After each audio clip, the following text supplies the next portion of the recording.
धार्मिक खबरों को ही आगे बढ़ाते हैं। सूरसागर में इन दिनों श्री राम कथा का आयोजन किया जा रहा है। यहाँ मुरलीधर रामावत संगीत में कथा का वाचन कर रहे हैं। इस राम कथा का चैनल 24+ मनोरंजन पर सीधा प्रसारण किया जा रहा है। स्वर्गीय पतासी देवी पत्नी पुरखाराम परिहार की स्मृति में राम कथा का आयोजन किया जा रहा है। जोधपुर के पूर्व महापौर राजेंद्र कुमार गहलोत बतौर अतिथि के रूप में शामिल हुए। बड़ी संख्या में लोग कथा का श्रवण कर रहे हैं। शुक्रवार को कथा का तीसरा दिन था।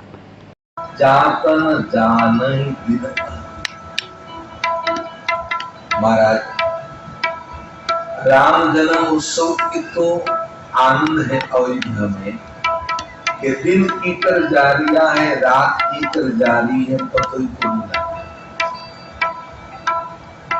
तो राम जी रो जन्म हुयो हो जन लोगों ने की तो आनंद है। आप कितने में समझ लो, तो राम जी खुद आया था अटे तो राम जी ये कथा गा रही हो। 3 दिन गया कहीं ठा पड़ी हो। मैं आपने पूछो